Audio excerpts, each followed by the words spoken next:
A ver, imaginemos un escenario. Hay, no sé, millones de dólares disponibles sobre la mesa. Mm, listos para invertir. Exacto. Y el objetivo principal es salvar el planeta reduciendo emisiones. Claro. La lógica dictaría que la apuesta más segura es buscar la tecnología de vanguardia, ¿no? Esos biocombustibles avanzados que, bueno, parecen salidos de un laboratorio futurista. Es la narrativa súper atractiva que siempre escuchamos. Totalmente.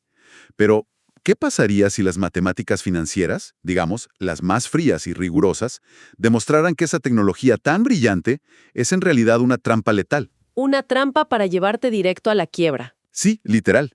Y que el verdadero héroe verde de la rentabilidad es, irónicamente, un tanque gigante lleno de lolo pestilente. Es un golpe tremendo a la ilusión tecnológica. O sea, como sociedad solemos enamorarnos de las soluciones que suenan revolucionarias en los comunicados de prensa. Ajá, lo que vende. Exacto, pero la transición energética no es un ejercicio de relaciones públicas, es un desafío económico colosal. Y cuando apagamos los reflectores y aplicamos un análisis financiero estricto, la ciencia ficción suele chocar de frente contra la pared inamovible del libre mercado. Y precisamente para ver cómo ocurre ese choque, en esta inversión profunda vamos a viajar a Brasil. Para dar un poco de contexto a quienes nos escuchan, el país tiene una meta climática gigantesca. Muy ambiciosa, sí. Y reducir sus emisiones de gases de efecto invernadero en un 43% para el año 2030. Es una tarea titánica. Y para lograrlo, la industria brasileña de la caña de azúcar es una pieza absolutamente indispensable. Es un sector de proporciones monumentales, de verdad. Las plantas procesadoras son como verdaderas ciudades industriales. Sin embargo, operan bajo una presión constante. Porque navegan en varios mercados a la vez, ¿verdad? Así es. Navegan en 3 mercados simultáneamente, el del azúcar, el del etanol y el de la electricidad. Y la historia demuestra que estos 3 mercados son despiadadamente volátiles. Suben y bajan todo el tiempo. Totalmente. Los precios experimentan unos picos y unas caídas con una impredecibilidad que, bueno, aterroriza a cualquier junta directiva que intente aprobar inversiones multimillonarias en infraestructuras verdes. Claro, y esa volatilidad es el corazón del problema. Por eso, nuestra misión en el análisis de hoy es explorar a fondo un innovador estudio que aplica un modelo de optimización de portafolio consciente del riesgo a una planta procesadora de caña de azúcar real. Una prueba en el mundo real. Exacto. Queremos descubrir, bajo la lupa implacable de las matemáticas, qué tecnologías de bioenergía son realmente rentables. Vamos a enfrentar a 2 grandes contendientes. El choque de titanes. Sí. Por un lado, la producción de etanol avanzado, que es altísimamente publicitada. Y por el otro, la humilde y muy antigua digestión anaerobia. Y la advertencia desde ahora para nuestra audiencia es que el resultado desafía casi todo lo que promueven las modas tecnológicas actuales. Totalmente.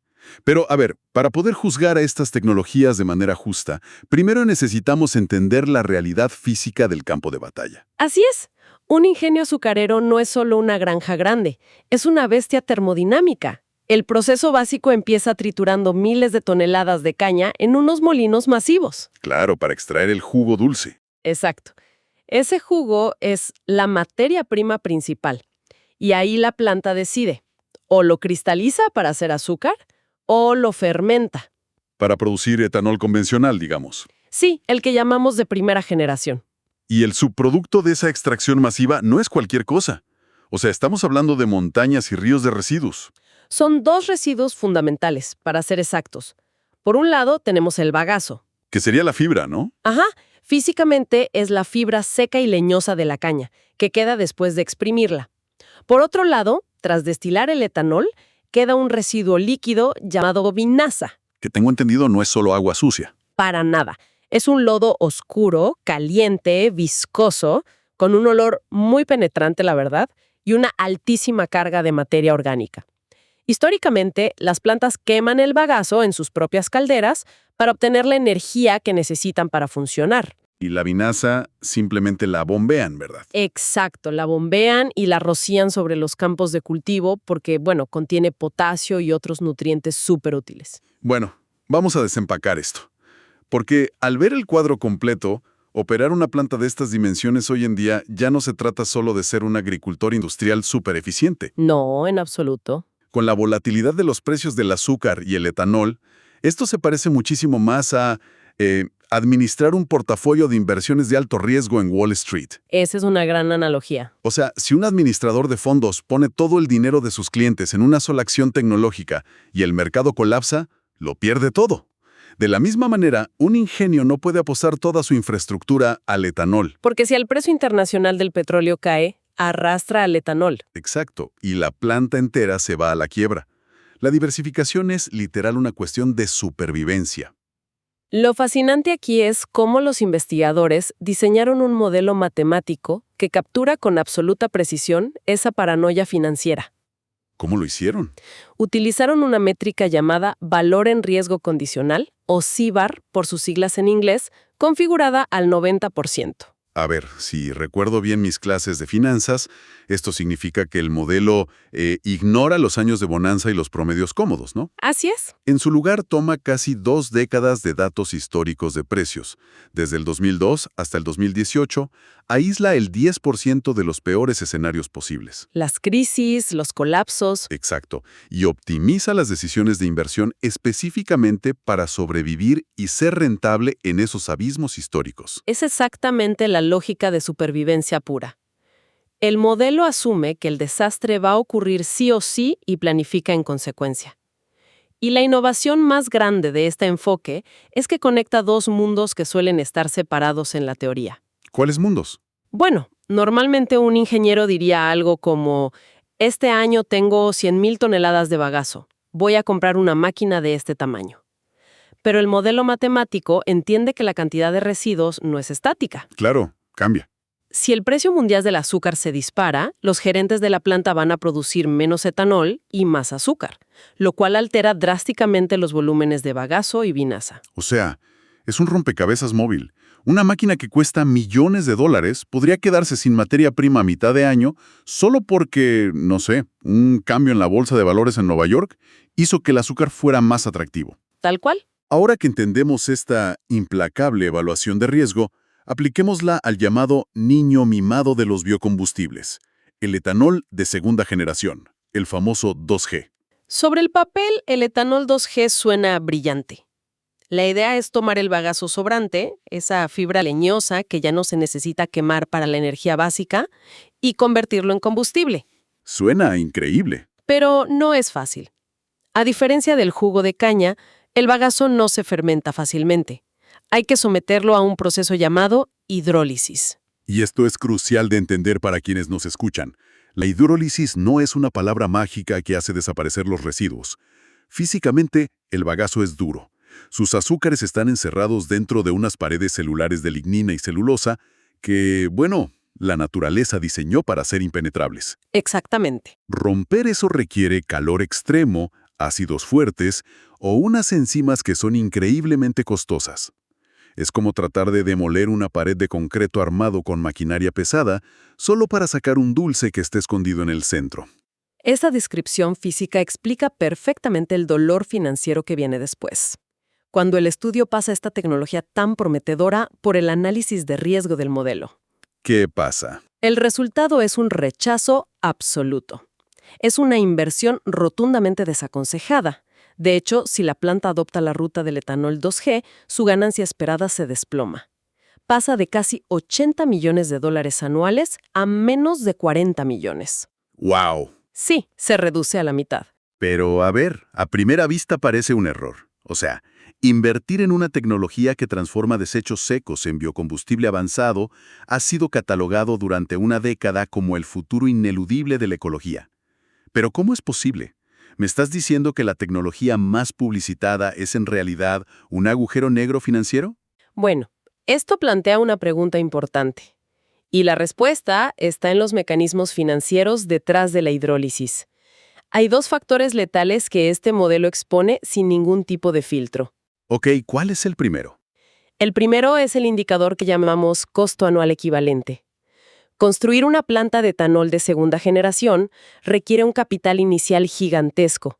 El modelo amortiza ese costo sobre la vida útil de la planta. y el resultado es un gasto anual de $44.4 millones. Uy, eso es muchísimo. Usando una analogía que nos haría sentido, invertir en etanol 2G es como pedir un préstamo masivo para comprar un Ferrari exclusivo con el único objetivo de usarlo para repartir pizzas. ¡Ja! Exacto. O sea, el vehículo es tecnológicamente asombroso, es el más rápido de la calle, pero los márgenes de ganancia de vender pizzas jamás van a ser suficientes para pagar la mensualidad del coche. Esa deuda anual de 44 millones es una hipoteca sofocante. Esa analogía da en el clavo por el segundo factor, que es el precio de la pizza, o en este caso, del etanol. Claro. Históricamente, en el mercado brasileño, los márgenes del etanol son increíblemente estrechos en comparación con el azúcar. Los costos operativos de romper esas paredes de celulosa están peligrosamente cerca del precio final al que se puede vender el combustible en la estación de servicio. Pero a ver, siempre existe el argumento de que las políticas pueden cambiar. ¿Qué pasa si la demanda global se dispara o hay nuevos mandatos de mezcla de combustibles y el precio del etanol sube? Seguramente ahí la inversión tiene sentido. Bueno, el modelo no dejó eso al azar. Simuló un escenario extremadamente optimista donde los precios históricos del etanol subían un 6% sostenido. ¿Y qué arrojó? El veredicto fue idéntico. La inversión en etanol 2G seguía siendo un lastre injustificable. La realidad es que el riesgo financiero es inmune al entusiasmo tecnológico. Totalmente. Si llega uno de esos años malos del 10% que el modelo analiza, tener que pagar $44 millones de deuda en un mercado deprimido arrastra a todo el complejo industrial hacia pérdidas masivas. La lección es brutal, la verdad. La matemática financiera nos advierte que no importa cuántas portadas de revistas acumule una tecnología verde, si te obliga a endeudarte a niveles estratosféricos para entrar en un mercado de márgenes tan ajustados, simplemente estás jugando con la viabilidad a largo plazo de toda tu operación. Es un golpe de realidad duro. El modelo no lee revistas de innovación, solo lee flujos de caja y umbrales de bancarrota. Bien, entonces, dado que la tecnología deslumbrante, compleja y costosa resultó ser un espejismo financiero, la gran pregunta es ¿qué es lo que realmente funciona según los números? Y para encontrar la respuesta tenemos que apartar la mirada del residuo sólido, el bagazo, y enfocarnos en el problema líquido, la vinaza. Retomemos las propiedades de la vinaza. Como mencionamos, ese es el líquido oscuro residual de la destilación. El lodo apestoso. Sí, ese mismo. Tradicionalmente, la práctica de esparcirla por los campos, la fertirrigación, se hace porque tiene nutrientes, pero su alta carga orgánica puede ser un dolor de cabeza ambiental tremendo si no se maneja bien. ¿Por el olor? Por el olor, porque se descompone, y además porque requiere bombear toneladas de un líquido muy pesado a kilómetros de distancia. Bueno, aquí es donde se pone realmente interesante, porque ante la decepción tremenda del etanol 2G, el modelo evalúa una tecnología radicalmente distinta y mucho más antigua para lidiar con este lodo, que son los biodigestores anaerobios. Así es. Aquí no hay láseres ni enzimas de diseño. O sea, se trata simplemente de construir tanques gigantes y oscuros, bombear la vinaza dentro, sellarlos para que no entre oxígeno y dejar que unos consorcios de bacterias naturales se coman la materia orgánica. Y la magia ocurre ahí. Exacto. Mientras las bacterias se alimentan, liberan un subproducto, que es el biogás, sumamente rico en metano. Y una vez que tienes metano capturado, tienes poder. La planta toma ese biogás, lo introduce en motores de combustión interna y genera una cantidad masiva de electricidad excedente que puede vender a la red nacional. ¿Y cuál es el dictamen del implacable modelo de Wall Street para esta tecnología tan, digamos, terrenal? Es el campeón indiscutible de todo el análisis. El modelo aconseja invertir en la digestión anaerobia de vinaza en prácticamente todos los escenarios de precios históricos evaluados. Es una recomendación casi universal. ¡Wow! Impresionante. Y de hecho agrega aproximadamente $1 millón anuales a las ganancias esperadas de la planta. Nada despreciable. Para nada. Y me parece fascinante la ironía que arrojan los números. La optimización estricta prefiere 1000 veces, literal, hacer dinero del lodo mediante procesos bacterianos crudos antes que apostar por la sofisticación del etanol avanzado. Es que el contraste es tremendo, pero el aumento en las ganancias es solo la mitad de la historia. Lo que realmente enamora al algoritmo de mitigación de riesgo es el bajísimo costo de entrada. Claro, no cuesta 44 millones. Exacto. Mientras que la instalación para el etanol 2G representaba ese costo anualizado gigante, implementar biodigestores y generadores de biogás cuesta apenas alrededor de $1 millón al año. Es una fracción minúscula. Minúscula. Esto significa que el periodo para recuperar la inversión es cortísimo. Si llega una crisis en los mercados del azúcar, la planta no está asfixiada por una deuda inmanejable. Todo suena excelente, pero a ver, hay que encontrar el punto débil. Si tomamos toda la vinaza y dejamos que las bacterias se coman la materia orgánica en el tanque, ¿no estamos destruyendo el fertilizante natural que iba a los campos? Es una preocupación muy válida. Digo, si la planta de caña tiene que salir al mercado internacional a comprar fertilizantes químicos comerciales, que son carísimos y súper dependientes de la geopolítica, esos costos operativos podrían borrar cualquier ganancia de la venta de electricidad, ¿o no? Bueno, los investigadores anticiparon exactamente ese dilema y sometieron el modelo a una prueba de estrés brutal. Primero hay que aclarar un detalle técnico. La vinaza que sale del biodigestor aún retiene nutrientes valiosos y puede usarse. Ah, ok. Pero para no dejar lugar a dudas, forzaron al modelo a asumir el peor de los casos. Le dijeron, imagina que el proceso de digestión arruina por completo las propiedades fertilizantes y la empresa se ve forzada a reemplazar el 100% de la vinaza, comprando fertilizante comercial a precio de mercado. O sea, una situación que castiga la rentabilidad operativa al máximo nivel posible. Así es. Y el resultado fue asombroso. Incluso asumiendo ese escenario extremo de tener que comprar todo el fertilizante, generar electricidad a partir del lodo seguía siendo la decisión más rentable para la planta. ¿En serio? Sí, siempre y cuando el fertilizante comercial costara menos de $2,000 por tonelada. ¡Wow! Para poner esa cifra en perspectiva para la audiencia, $2,000 por tonelada es casi 4 veces el precio promedio histórico que los fertilizantes han tenido en los mercados globales durante la última década. Es un umbral de seguridad masivo. Es un amortiguador gigantesco.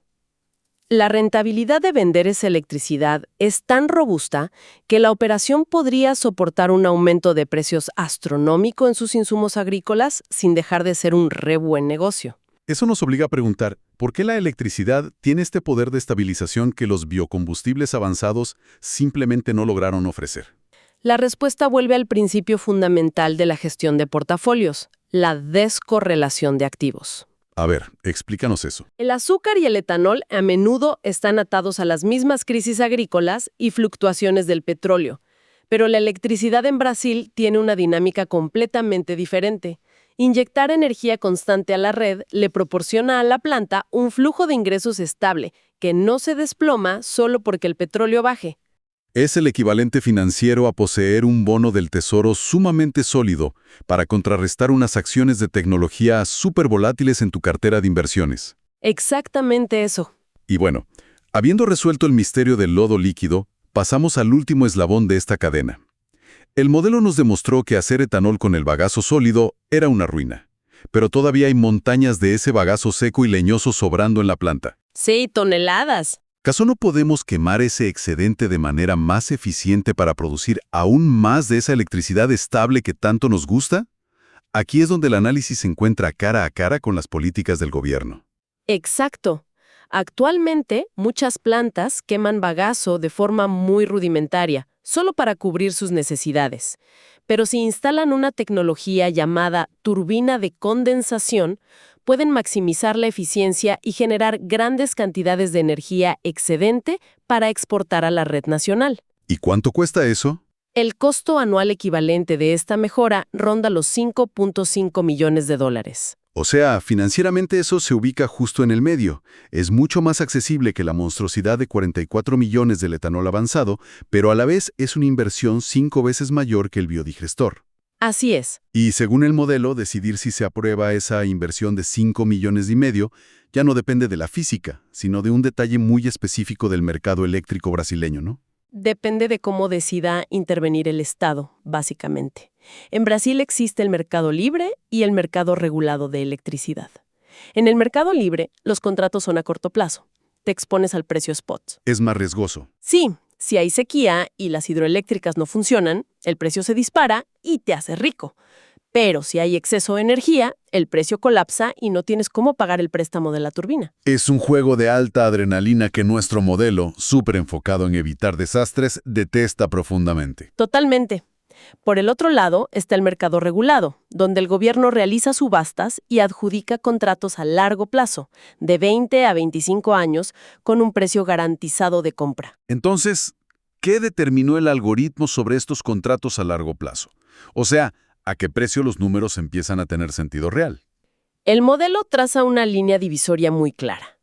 Si el gobierno realiza una subasta y solo ofrece pagar $50 por megavatio hora, el riesgo asfixia en la inversión. Ya no vale la pena. A ese precio, solo los inversores extremadamente propensos a apostar se arriesgarían a comprar la turbina, con la esperanza de tener suerte vendiendo parte de la energía en el volátil mercado libre. Lo cual contradice toda la filosofía de resiliencia financiera que busca la planta. Pero, si las políticas públicas se ajustan y las autoridades deciden ofrecer un precio base garantizado que ronde, digamos, entre los $60 y $70 por megavatio hora, dentro de un contrato largo, Ahí cambia la cosa. cambia por completo. A ese precio, invertir en la turbina de condensación pasa de ser un simple juego de azar a convertirse en una inversión segura que reduce dramáticamente el perfil de riesgo global de la empresa. Entonces, ¿qué significa todo esto? Es una lección fundamental de economía climática.